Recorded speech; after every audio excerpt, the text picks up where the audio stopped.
Hello again, and welcome to day 2 of week 30. We're going to continue our reading of the Didache, the Didache, as it's sometimes called, the teaching of the 12 apostles. This is, again, the earliest text from the life of the church outside of the New Testament, dating from about sometime in the end of the first century, maybe 90 AD. Possibly even still during the life of the last of the apostles. So we started, when we were reading this, with positive instructions about how Christians should treat our neighbors. And then last week we read several commandments of what not to do.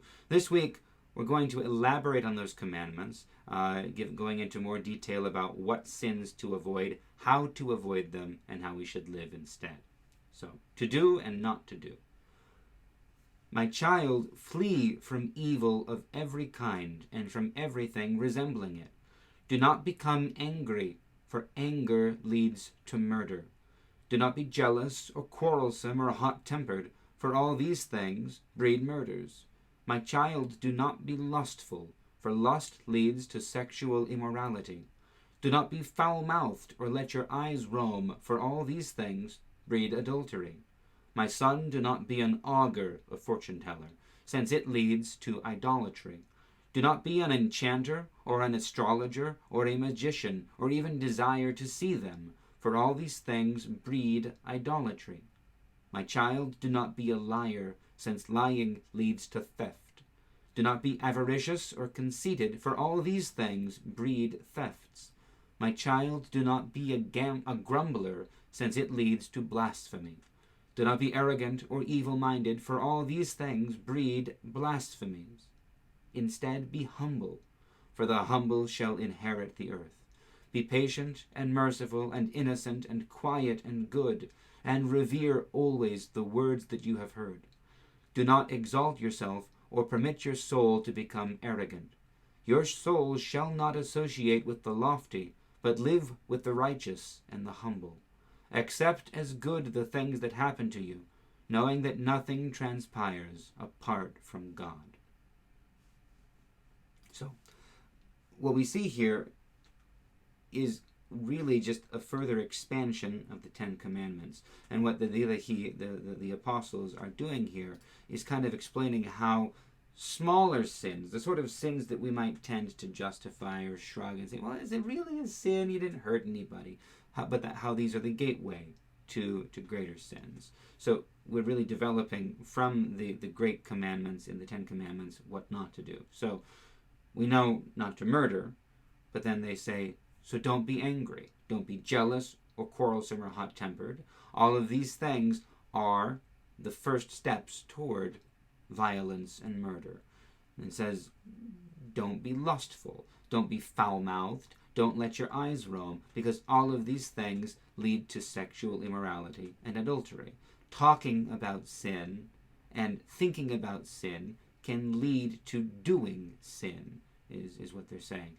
And then, don't be a fortune teller or an enchanter or an astrologer or a magician. Don't play with these things, because all of these open the door to idolatry, to worshiping demons. Don't be a liar. Don't be greedy or avaricious or proud, because all of these things feed into this idea that we deserve to take other people's things, to theft.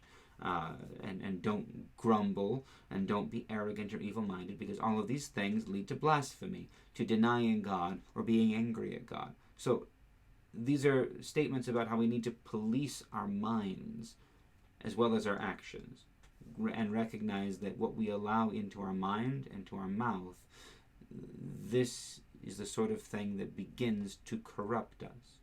But he doesn't just, they're not just saying what not to do. They say what we should do in a positive way instead. To live humble and be patient and merciful and innocent and quiet and good, and always remember with respect and attention the word of God that we have heard. So we get both the warning against the path that leads to sin, and we get the remedy, the right path that we need to learn to walk instead. These are very practical pieces of advice for how to live the Christian life. the sort of things that we've heard very frequently growing up, if we've spent any time in the church, whether as children or adults. We've heard this sort of thing to the point that we can kind of think of it as moralizing. But it's worthwhile to think of these sorts of things instead as the safeguards that we can and should place in our lives to prevent us from falling into the greater sins. To avoid the weaker sins is how we keep ourselves pure and give ourselves over to God instead. So that's this piece of the Didache.